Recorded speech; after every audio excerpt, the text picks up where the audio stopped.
Hey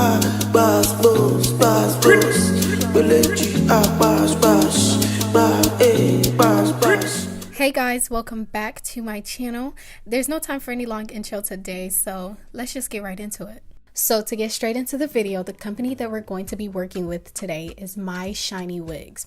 We're working with a 22-inch 13x4 pre-made wig, and I will say this, I was very skeptical on getting it pre-made because y'all know these companies are so stingy when it comes to the frontal spaces, but this one actually really impressed me a lot. It was a complete and full frontal, and as you can see, it comes with a very generous hairline. On the inside of the wig, you have these wig clips that companies still have not gotten a memo about because if I'm being honest, nobody that I know keeps these clips in. But it also comes with an adjustable and detachable elastic band that also came inside of the box as well. In this tutorial, our focus will be showing you how to bleach your knots perfectly with absolutely no brassiness at all, plucking your frontal for a little scalp moment, and styling this wig to perfection. So are you guys ready? Okay, let's get started. First step, let's bleach these knots.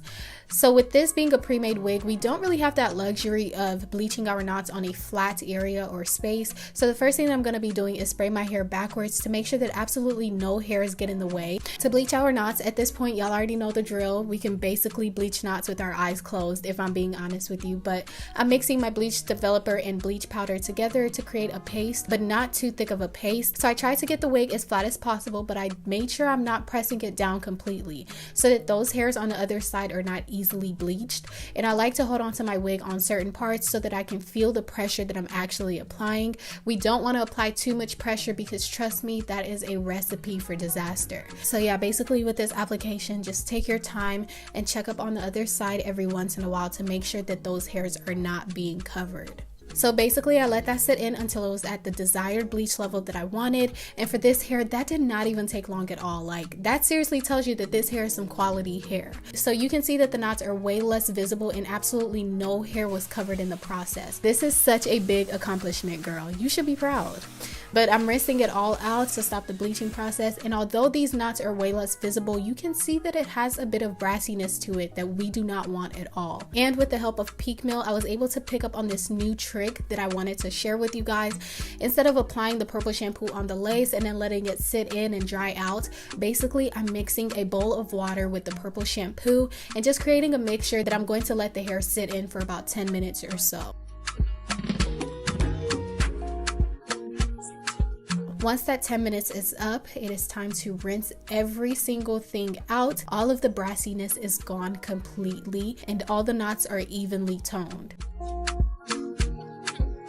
Moving on to the next part of this process, we're going to pluck our frontal to absolute perfection, and we're going to be doing this the extremely beginner-friendly way so that you can make sure that you avoid as many mistakes as possible. So I'm starting by getting my wig down and very flat, pulling each sides, making sure that there are no bumps or ridges underneath. You want this process to be as easy as possible, so do make sure that your wig is completely flat on this canvas head. Firstly, I'm going to be blow drying my hair backwards.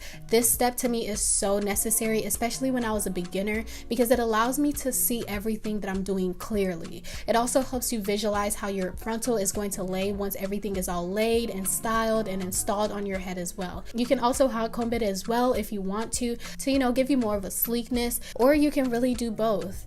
And yeah, this really does help with visualization, and it's such a great step for beginners to take, especially before plucking.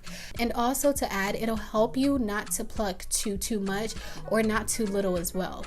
You can already see what a difference this has made. So moving on, this is the tweezer that I like to use and prefer to use for my plucking purposes. So firstly, I'm going to create a middle part because that's the number one place that you do not want to over pluck or even pluck at all, so that you can have a full and pretty middle part. Well, that is if you're going for a middle part, of course. If you're going for a side part, then make your parting on, whatever side that you want. So on this side, I'm going to be showing you one way that I pluck and also the way that I recommend for beginners, and on the other side I'll be showing you another way. But basically on this side, if you're a beginner, pay attention. So for this side, basically all I'm doing is parting and plucking in sections, considerably 3 sections, and I like to start on the section closest to the back. One number one tip I will give is that when you're plucking, because this is such a repetitive motion, you want to try as much as possible to not allow your tweezer to continuously graze directly on the lace. If you do, one, it can weaken your lace because there's so much friction that you're applying over and over and over again, and two, most importantly, it can disturb the other knots that you're not going to be pulling off, which can also weaken them and cause your frontal to shed a lot quicker. I know that it's not super obvious here, but what I'm making sure is that I'm plucking the hairs off, but not too closely to the lace and the knots so that they do not become too disturbed. I really hope that makes sense, but yeah, basically just make sure to try to keep that tweezer tip far away from the knots and the lace, if that makes sense. You just want to pluck the hairs. You want to grab some hair and pull off, grab some hair and pull off, grab some hair and pull off. But I'm pretty sure it'll make sense while you're doing it. But to move on, so I'm making the same motion over and over again in each of the different sections, but I'm making sure that my hand is constantly moving around. Do not stay in the same place for too long, because that is when you get carried away with plucking in that same spot, and it'll result in a bald spot that you do not want, I promise you. So everything starts to make sense visually in that last and furthermost section. And yeah, this is the plucking strategy that I really recommend taking, especially if you're a beginner. If you're a bit more advanced like myself, you'd probably just get straight into plucking like I'm about to show you on this other side. And the only thing I recommend doing is to make sure that you remove that immediate most hairline section, because that is the part that you want to preserve the most. And you definitely do not want to overpluck that frontmost part at all. So typically I wouldn't even pluck as much as I am in this video. To me, this is even a lot of plucking, but I did here for obviously demonstration purposes, of course, so that you guys can see the difference in what I'm doing very well. Usually though, I would just pluck as minimally as possible, or until I just have a decent pluck to give me that scalp effect that we all want. But yeah, I basically just try to not overdo it to preserve my hairline as much as possible, unless of course I'm going for a certain style that I know I'm not gonna be wearing for that long. Then I'll definitely go ham and get that scalp look that I want. But in most cases, I'm buying wigs or wearing wigs knowing that I want to wear them for a long time. I'm going to pluck as little as possible, but plucking enough to make sure that I do have that nice hairline. Also, I definitely give a lot of tips on how you can maintain your hairline and your frontal hairline and to make it last for over a year in this video that will be up in this key card right now. So I definitely recommend checking it out. But yeah, once everything is giving me correct plucked and scalped vibes, I'm going to move on to styling this wig. So I'm starting by coating my hair in this BioSilk serum that I absolutely love. It gives me such a soft and luxurious feel to my hair. And then I'm going to go straight into blow drying this wig and getting it ready for the popping curls I'm about to give it. I try to blow dry to a real sleek finish, and I have my blow dryer on the highest heat, of course, and I keep the direction of the blow dryer pointing downwards so that the shorter hairs aren't going in different directions, and you can see what a difference that makes. Next, I actually decided to change up my parting to a side part, and once this is done, I'm basically just hot combing it down while using this wax stick for a really nice sleek parting. On the other side, of course, I'm running the hot comb down on small partings at a time to make sure that I really get that sleekness that I want.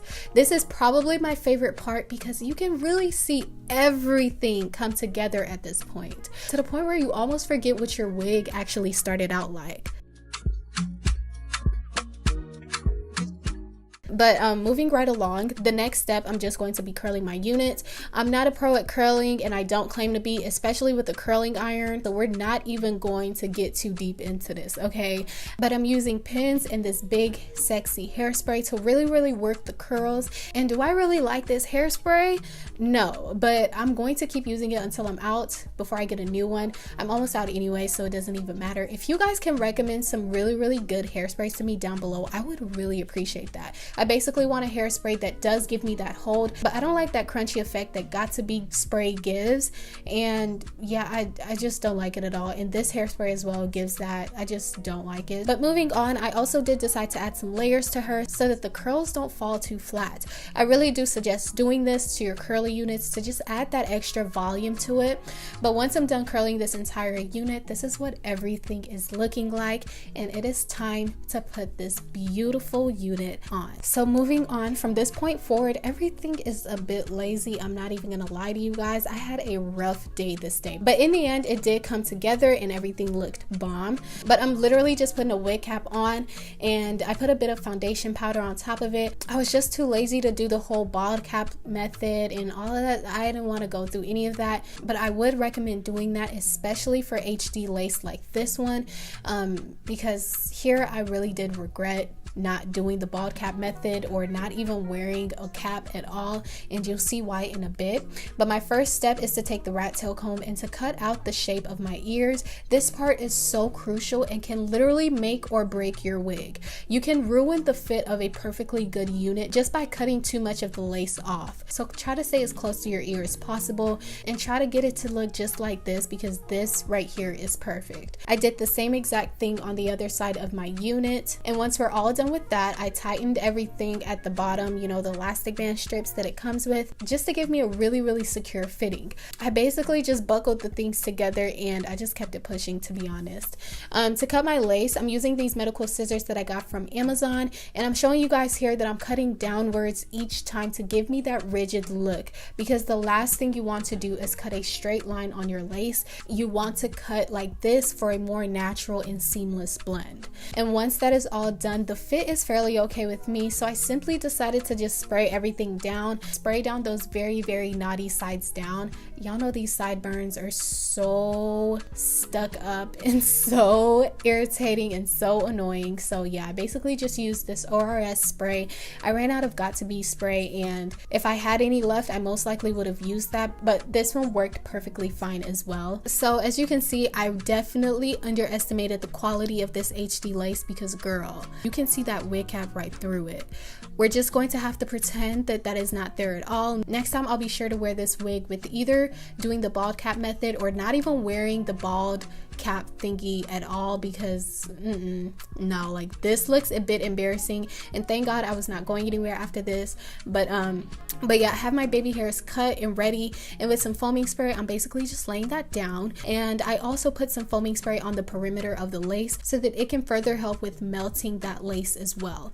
Then I'll just seal the deal with putting my elastic band. I left that on for about 10 minutes or until I just know that everything has dried underneath, and once it's all done, I combed the curls out, and this is what everything is looking like. And girl, this is such a vibe, and the curls are giving exactly what it needs to give. I completely love this hair. The only con that I do have about this wig is that it is so scanty. It didn't give me that fullness, that volume that I really wanted with the curls.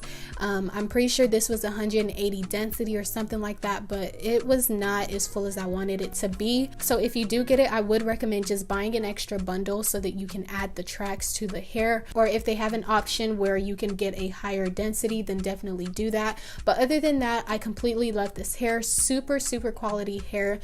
So yeah, feel free to check out Myshinywigs on Instagram, and everything else that you will need to know will be provided down below for you. With all of that being said, be good to yourself, and I'll see you guys in my next video.